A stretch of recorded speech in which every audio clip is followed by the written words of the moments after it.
Hello students, स्वागत है आपका मेरे यूट्यूब चैनल बेसिक क्लास में। तो आज हम पढ़ने वाले हैं 8वीं का इतिहास। इसमें चैप्टर नंबर 4 का हम पूरा स्वाध्याय कंप्लीट करने वाले हैं। तो इसको ध्यान से आप वीडियो को लास्ट तक जरूर देखिएगा। और अगर आप नए व्यूअर हैं तो चैनल को सब्सक्राइब कीजिए। अगर आपको कुछ सुझाव देना है या किस तरह के सुधार करने हैं वीडियो में तो कमेंट बॉक्स में अपने विचार जरूर डालिए। आप सभी का आपका स्वागत है। तो आज हम पढ़ेंगे चैप्टर नंबर 4, जिसका नाम है 1857 का स्वतंत्रता युद्ध। इसमें कुछ प्रश्न जो दिए हैं, पहला प्रश्न जो दिया है वो रिक्त स्थानों की पूर्ति करना है। तो हम देख लेते हैं। यहाँ पे स्वाध्याय में देखिए, रिक्त दिए गए विकल्पों में उचित विकल्प चुनकर कथन पुनः लिखो। तो इस तरीके से इसमें कुछ ये ब्रैकेट में कथन दिए गए हैं और यहाँ पे रिक्त स्थान वाले कुछ वाक्य हैं। इसमें इन वाक्यों को पूरा करना है। तो पहला दिया कि स्वातंत्र वीर सावरकर ने सन 1857 ईस्वी के युद्ध को नाम दिया। तो इसका नाम था स्वातंत्र्य समर। क्या नाम दिया था? स्वातंत्र्य समर। यहाँ पर भी देख लीजिए आपके आंसर में, यहाँ पर इसका उत्तर क्या है? स्वातंत्र्य समर नाम दिया था। उसके बाद इसी में दूसरा प्रश्न क्या दिया हुआ है, दूसरा प्रश्न भी देखेंगे और उत्तर भी देखेंगे।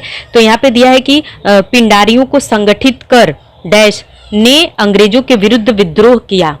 तो यहाँ पे पिंडारियों को संगठित कर उमाजी नाइक, यहाँ पर जो रिक्त स्थान है उसमें भर लेंगे। उमाजी नाइक ने अंग्रेजों के विरुद्ध विद्रोह किया। तीसरा है 1857 ईस्वी के युद्ध के पश्चात भारत का शासन चलाने के लिए डैश पद इंग्लैंड की सरकार ने निर्मित किया। तो भारत मंत्री, ये तीसरे में फिल करेंगे। भारत मंत्री पद इंग्लैंड की सरकार ने निर्मित किया। चौथा और आखिरी आप देख पा रहे हैं स्क्रीन पर, चौथा और आखिरी दिया हुआ है कि भारत की रियासतों का लॉर्ड डलहौजी गवर्नर जनरल ने विलय किया। तो यहाँ पे जो लॉर्ड डलहौजी है वो रिक्त स्थान में भर दिया गया है। इस तरीके से हमारा पहला प्रश्न कंप्लीट हो जाता है। दूसरे प्रश्न में दिया है कि निम्नलिखित कथनों को कारण सहित स्पष्ट करो। क्या करना है? कथनों को कारण सहित स्पष्ट करना है। तो चलिए हम इसके भी एक एक करके प्रश्नों के उत्तर को देख लेते हैं। यहाँ पर फिर भी देखिए, यहाँ पे जोड़ियां मिलाने वाले छोटे छोटे प्रश्न हैं। आप वीडियो पॉज करके स्क्रीनशॉट ले सकते हैं और इसके संदर्भ में भी पढ़ सकते हैं। चलिए देखिए, पहला कारण सहित है कि अंग्रेजों के विरुद्ध पाइकों ने सशस्त्र विद्रोह किया। अंग्रेजों के विरुद्ध पाइकों ने, तो इसका उत्तर यहाँ पर छोटा सा दिया है कि पहला पॉइंट, 3-4 पॉइंट, कम 3 पॉइंट दिए हुए हैं। तीनों पॉइंट देख लेंगे कि अंग्रेजों ने 1803 में ओडिशा को जीतकर अपने अधिकार में कर लिया। दूसरा, यहाँ रहने वाले पाइकों की वंश परंपरागत भूमि को अंग्रेजों ने छीन लिया। और तीसरा और आखिरी पॉइंट है कि नमक के मूल्य में वृद्धि किए जाने के कारण सामान्य जनता की तरफ पाइकों की हालत भी खराब हो गई। इन सभी कारणों से प्रेरित होकर पाइकों ने सन 1857 ईस्वी में अंग्रेजों के विरुद्ध सशस्त्र विद्रोह किया। तो इस तरीके से इस प्रश्न का उत्तर कंप्लीट हो जाएगा। दूसरा प्रश्न आता है, हिंदू और मुस्लिम सैनिकों में असंतोष उत्पन्न हुआ, क्यों हुआ था? तो इसका उत्तर है कि अंग्रेजों ने सन 1856 ईस्वी में भारतीय सैनिकों को दूर तक मार करने वाली एनफील्ड बंदूकें दी। दूसरा, इन बंदूकों की कारतूसों पर लगे आवरण को दांत से काटना पड़ता था। तीसरा, चारों ओर एक समाचार फैलने लगा कि इन कारतूसों के आवरण पर गाय और सूअर की चर्बी लगी थी। भारतीय सैनिकों के पास भी यह समाचार पहुंचा। चौथा है कि इस समाचार से सेना में सम्मिलित हिंदू और मुस्लिम सैनिकों की धार्मिक भावना को आघात हुआ, इसलिए इन सैनिकों में असंतोष की भावना उत्पन्न हुई। तो सैनिक भी क्या किए? अंग्रेजों के खिलाफ युद्ध में उतर गए। ये 2 प्रश्न कंप्लीट हो गए। दूसरे में 2 प्रश्न, अब तीसरा आते हैं। दिया है कि भारतीय सैनिक अंग्रेजों के सामने अपना प्रभाव जमा नहीं पाए। तो क्या कारण है? इसका कारण है कि भारतीय सैनिक अंग्रेजों के सामने अपना प्रभाव नहीं जमा पाए। क्यों? क्योंकि पहला पॉइंट देख लीजिए कि भारतीय सैनिकों के पास पर्याप्त आधुनिक अस्त्र शस्त्र नहीं थे। दूसरा पॉइंट है कि अंग्रेजों की तरह भारतीय सेना के पास बड़ी आर्थिक शक्ति और अनुभवी सैनिक नहीं थे। तीसरा, भारतीय सैनिकों में वीरता कूट कूट कर भरी थी, परंतु उचित समय पर उचित दांव पेच खेलने में वे असमर्थ सिद्ध हुए। और चौथा और आखिरी पॉइंट है कि संचार साधनों पर अंग्रेजों का नियंत्रण था, इसलिए वे सैनिकों की गतिविधि को उचित स्वरूप देने में सफल सिद्ध हुए। तो इस तरीके से जो है अंग्रेज अपनी चालाकियों से जो है युद्ध को जीतने में सफल हुआ। आगे देखिए, चौथा प्रश्न दिया है कि स्वतंत्रता युद्ध के पश्चात भारतीय सैनिकों की टुकड़ियों को जाति के अनुसार विभाजित किया गया। तो इसमें कैसे रहेगा, इसका उत्तर है कि सन 1857 ईस्वी के स्वतंत्रता युद्ध के पश्चात अंग्रेजों ने भारतीय सेना की पुनर्रचना की। दूसरा, अंग्रेजों को इस बात का भय था कि सभी जातियों के भारतीय सैनिक एक साथ होंगे तो उनके बीच एकता की भावना विकसित होगी और इसके परिणाम स्वरूप वे पुनः अंग्रेजों के विरुद्ध विद्रोह कर सकते हैं। तीसरा, इस बात को ध्यान में रखकर अंग्रेजों ने विभिन्न जातियों के सैनिकों को एक दूसरे से अलग रखना उचित समझा। चौथा, इसलिए भारतीय सैनिकों के बीच एकता की संभावना को रोकने के लिए स्वतंत्रता युद्ध के पश्चात भारतीय सैनिकों की टुकड़ियों को जाति के अनुसार विभाजित किया गया। और इस तरीके से इस प्रश्न का उत्तर कंप्लीट हो जाता है। आगे बढ़ते हैं। पांचवा प्रश्न इसी में दिया है कि अंग्रेजों ने भारतीय उद्योग धंधों पर कठोर कर लाद दिए। कर मतलब क्या होता है, टैक्स होता है। तो इसका क्या कारण है, तो इसका उत्तर हो जाएगा पहला पॉइंट कि अपने देश की आर्थिक आय बढ़ाने के उद्देश्य से अंग्रेजों ने नई राजस्व प्रणाली अमल में लाई।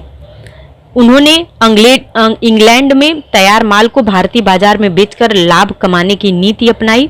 तीसरा, इस नीति को सफल बनाने के लिए अंग्रेजों ने भारतीय उद्योगों पर भारी कर लाद दिए। चौथा, नीति के सफल होने के परिणाम स्वरूप भारतीय उद्योग धंधे बंद हो गए और अंग्रेजों का व्यापार समृद्ध हो गया। इस तरीके से जो है ये दूसरा प्रश्न आपका कंप्लीट हो जाता है। अब यहाँ पे तीसरा प्रश्न, 3 ही प्रश्न दिए हैं। तीसरे प्रश्न में देखिए जो है 4 और प्रश्न हैं, तो इस तीसरे प्रश्न को देख लेते हैं।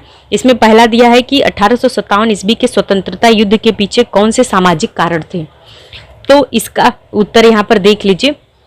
1857 के सामाजिक जो कारण थे वो यहाँ पर उत्तर आपके स्क्रीन पर दिख रहा है। यहाँ पर 3 पॉइंट दिए हुए हैं कि इसके पीछे जो सामाजिक कारण थे, पहला, भारतीय समाज की यह धारणा थी कि अंग्रेज शासक उनकी परंपराओं, रीति रिवाजों और रूढ़ियों में हस्तक्षेप कर रहे थे। दूसरा, अंग्रेजों ने जो कानून द्वारा सती प्रथा पर प्रतिबंध लगाया और विधवा विवाह को मान्यता प्रदान की। और तीसरा, भारतीय समाज में यह समझ दृढ़ होने लगी कि अंग्रेज सरकार कानून बनाकर देश की जीवन पद्धति में हस्तक्षेप कर रही है। परिणाम स्वरूप भारतीय समाज में असंतोष की भावना विकसित होने लगी। तो ये जो है युद्ध के पीछे के सामाजिक कारण थे। दूसरा पॉइंट हो जाएगा इसमें, दूसरा प्रश्न है कि 1857 ईस्वी के स्वतंत्रता युद्ध के परिणाम लिखिए। तो इसके परिणाम 3-4 पॉइंट्स हैं। इसके परिणाम है, पहला कि इंग्लैंड की रानी को इस बात का बोध हुआ कि British east India company Bharat के प्रशासन के विरुद्ध भारतीय जनता में आक्रोश था, जिसके कारण यह लड़ाई लड़ी गई। दूसरा, रानी को यह विश्वास हो गया कि भारत में अंग्रेजी सत्ता अब कंपनी के हाथ में सुरक्षित नहीं है, इसलिए ब्रिटिश पार्लियामेंट में सन 1858 के कानून द्वारा ईस्ट इंडिया कंपनी की सत्ता को समाप्त करने का भारत का प्रशासन अपने हाथ में ले लिया। तीसरा पॉइंट है कि रानी विक्टोरिया ने एक घोषणा पत्र जारी करके उसके माध्यम से भारतीय जनता को अनेक आश्वासन दिए। और चौथा, अंग्रेजों ने भारतीय सेना की पुनर्रचना करके उसके आंतरिक नीतियों में कई परिवर्तन किए। तो ये 3 जो है कारण है कि ये युद्ध के 4 परिणाम आपको सामने दिखते हैं। तीसरा प्रश्न है कि 1857 की ईस्वी के युद्ध के पश्चात अंग्रेजों ने कौन से नीतिगत परिवर्तन किए, तो इसका उत्तर भी देख लीजिए। इसमें जो नीतिगत परिवर्तन है इसके 4 पॉइंट है। निम्नलिखित नीतिगत परिवर्तन हुए। पहला, भारतीयों के सामाजिक व धार्मिक मामलों में हस्तक्षेप नहीं करना है। दूसरा, इस बात की सावधानी रखनी है कि भारतीय लोग सामाजिक दृष्टि से एक न हो पाए। तीसरा, यह प्रयास करना कि भारतीय समाज में जाति, धर्म, वंश, प्रदेश आदि को लेकर हमेशा संघर्ष होता रहे। और चौथा, फूट डालो और राज करो की नीति अपनाना, जिससे भारतीय जनता में एक दूसरे के प्रति कलुषित भावना बनी रहे। तो ये जो है कारण रहे हैं, अंग्रेजों ने अपनी नीति अपनाकर भारतीयों के ऊपर अपना शासन करने का प्रयास किया। चौथा और आखिरी प्रश्न है इस पाठ का, तो देखिए कि 1857 ईस्वी के युद्ध के पश्चात अंग्रेजों ने कौन से प्रशासनिक परिवर्तन किए, तो निम्नलिखित परिवर्तन किए थे। पहला है, भारत में ब्रिटिश ईस्ट इंडिया कंपनी का शासन समाप्त कर दिया। दूसरा, गवर्नर जनरल का पद हटाकर नए पद वायसराय का निर्माण किया। तीसरा, भारत का संपूर्ण प्रशासनिक अधिकार वायसराय को दिया गया, वह ब्रिटिश पार्लियामेंट के नियंत्रण में भारत का प्रशासन देखने लगा। चौथा है और आखिरी, भारत का प्रशासन चलाने के लिए इंग्लैंड को मंत्रिमंडल में भारत मंत्री पद का निर्माण किया गया। तो इस तरीके से जो है ये चैप्टर जो है आपका कंप्लीट हो जाता है। आई होप आपको वीडियो अच्छा लगा होगा। आप अच्छे से इसको अपने नोटबुक पर लिख कर एग्जाम के लिए प्रिपरेशन कर सकते हैं। तो पूरा वीडियो देखने के लिए फ्रेंड्स धन्यवाद। आपका दिन शुभ हो।